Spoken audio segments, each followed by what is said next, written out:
the trouble with this kind of thing, it's quite niche. It looks more technical than it really is, and people can be put off by it, which is why I've put it as part of my main project. My name's Jason Hodgson. I'm a composer at master's level at Canterbury Christchurch University. The documentary you're about to watch is about my creative project, which involved the scratch orchestra here at the uni and circuit bending toys.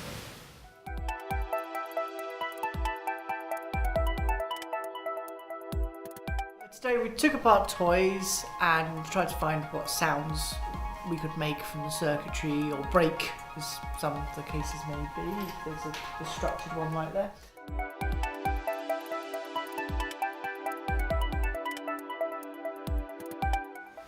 So this particular project involved showing the scratch orchestra how to circuit bend and take them through right up to a concert.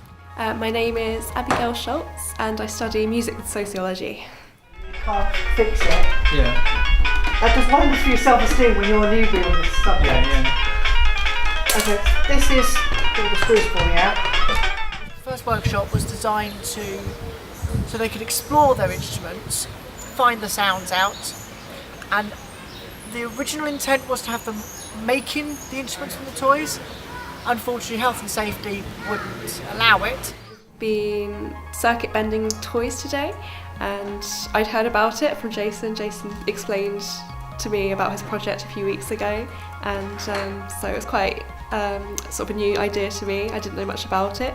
I looked at a video before the session, and yeah, it looked interesting, shall I say. Consoles, probably so it's a visual stuff. Right. Someone made a mini You really keyboard. have to know what you're doing at that point. Someone made a mini keyboard out of a calculator for some reason. Tried it with fingers, with wires. Some more successful than others. Some it took a while. I mean, some weren't even bending. There was a couple of frozen toys that weren't bending at all.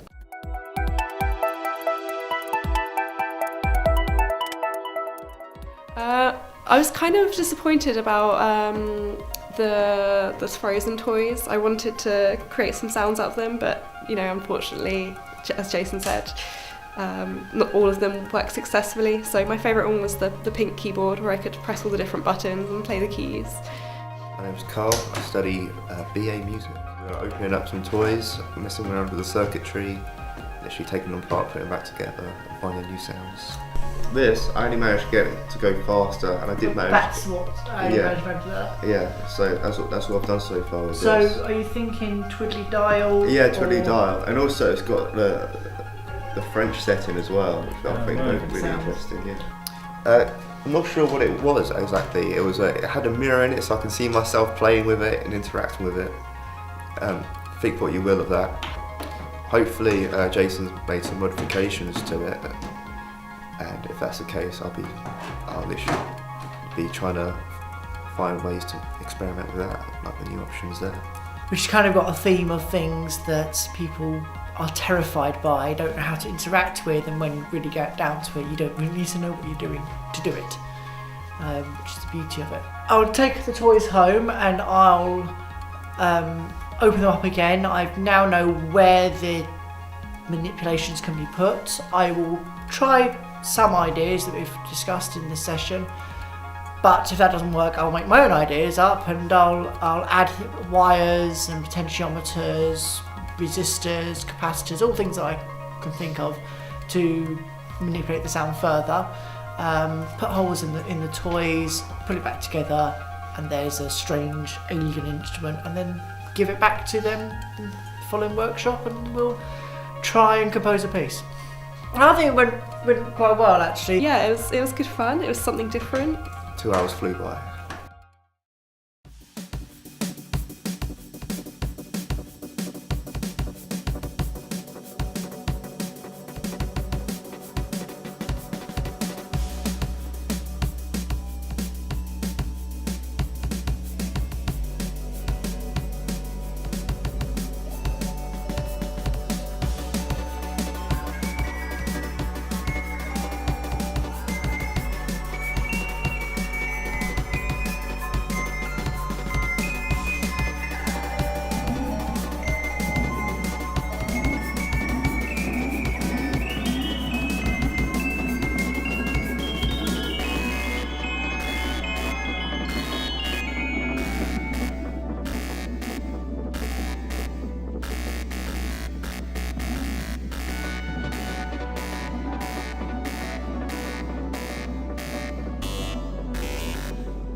home, add the wires, add the buttons, add the switches, the dials,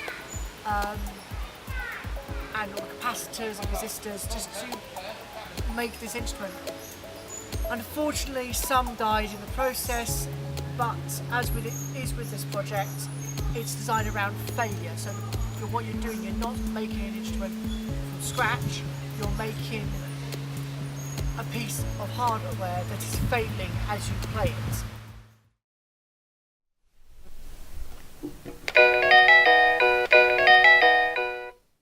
The last workshop, we opened up the toys and discovered what potential sounds could happen. We discussed how we want to manipulate the sounds, whether that's button, switch or wires.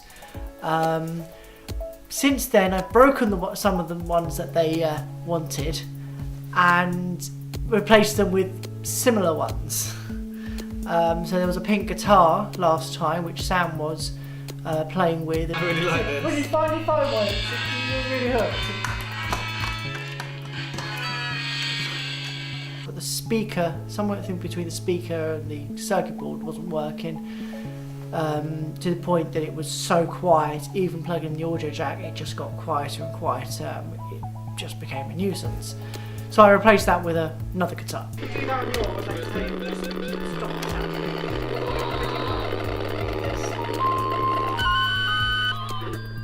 The leapfrog French thing, I tried something with it. I think I knocked a tiny bit of, I'm not sure what it was, a rectangle resistor or something like that. So small that I don't have the equipment for, and it's just stopped working. Wow. Yeah. But the pink piano worked absolutely fine. I'm going to improvise, I guess. So let's see what happens.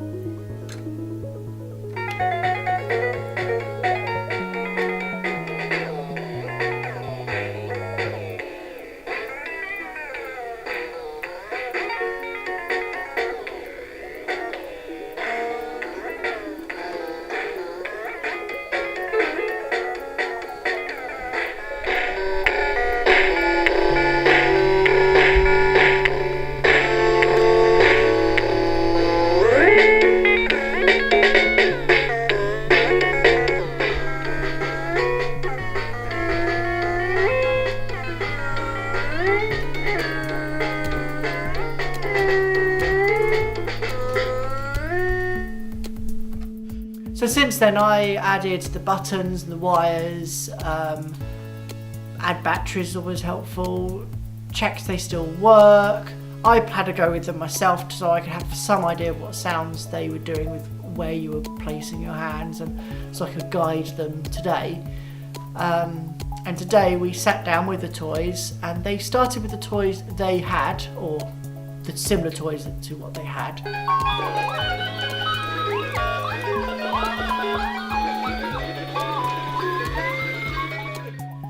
And then they decided to swap it, and it seems to have worked. They prefer the new toys. So Sam's now got a pink keyboard. Between all those notes between C and A flat seem to do when you have it pressed down. The farm thing, which had to take out the buttons to reach the metal strips inside it, which triggered the sounds.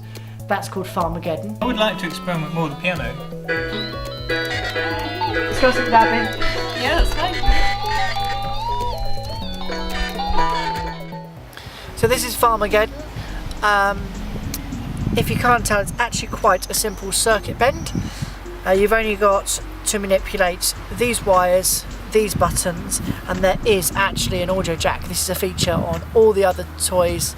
There's an audio jack socket so they can amplify it. I didn't have the skill to put it through that and a speaker on this thing, so I had to remove the speaker. So this is instead of a speaker, but my aim is actually to get that through there and a speaker. So then we've played with them, we've discovered new sounds, we tried body contacting, which we also discovered with different people works very differently. So we need someone to be like a switch.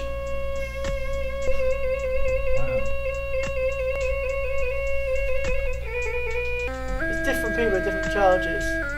That's weird. Yeah. Well, you'd think your face would be Yeah. A source of there's some there's charge. nothing there. Just a blank slate. yeah. Feel like guitar playing, it's all just gone to your hands.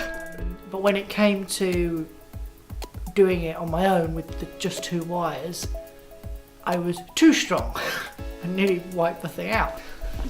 Does that one press the button?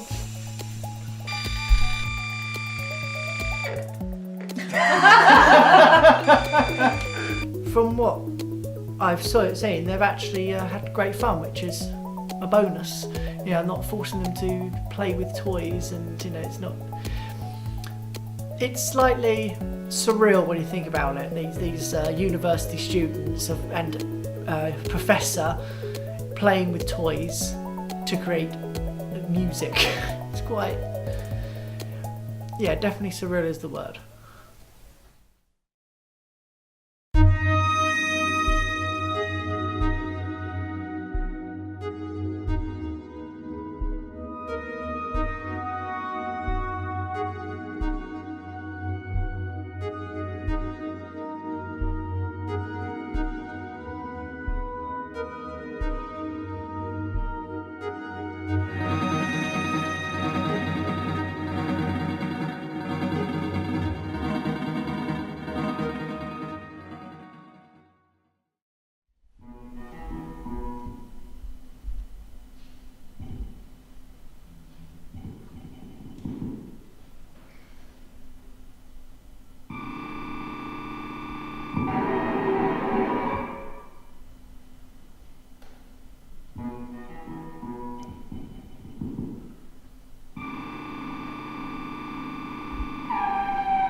So we're here in St Greg's, a wonderful building, part of the Canterbury Church University, to which we've just had a performance of all the work that the Scratchels have put in for 2-3 months now.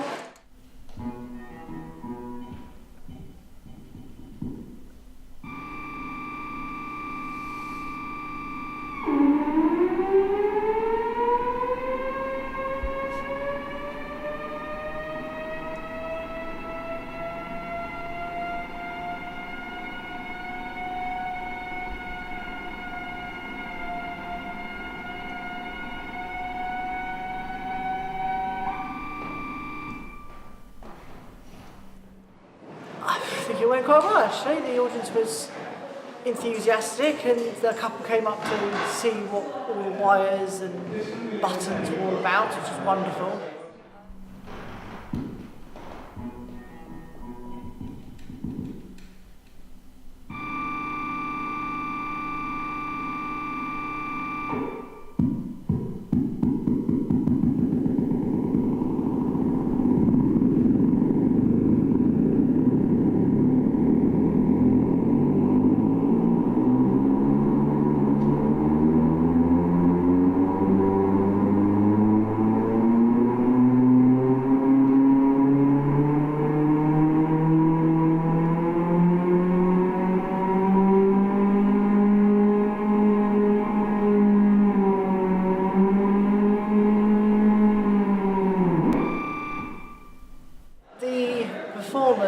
They were astounding, considering they had little practice with those instruments over the Easter break. They did a really good job not, giving that away, but at the same time that's the perfect part of the project, is you don't know what you're going to get on the day.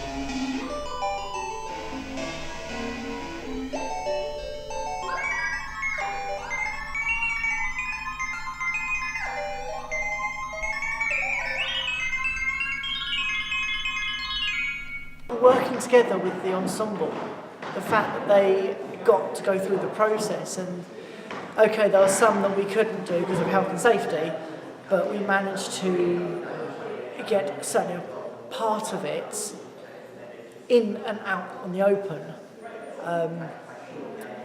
which meant that they were more attached to their instruments. Even with the little practice, they got to find the sounds, discover them.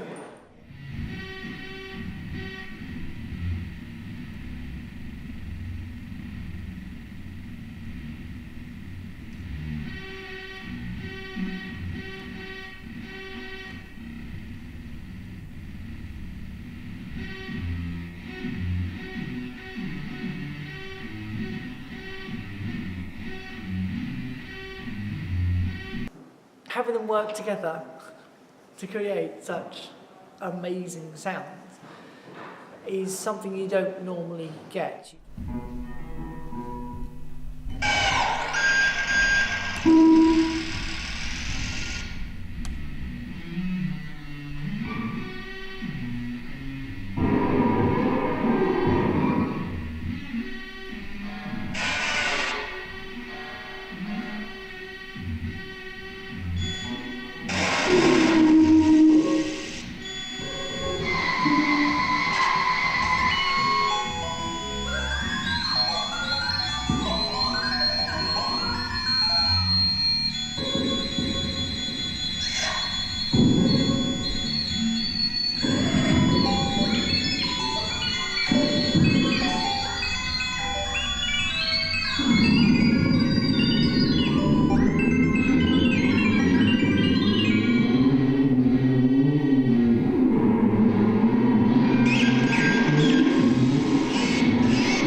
There's not much experimentation. You almost can predict what it's going to do on the day, besides maybe a reed break-in or a string snapping. But all in all, you know what you're going to get. But this chance, working with people adds another element. Chance, working with these toys. It's a lazy way of saying I'm not responsible for the outcome.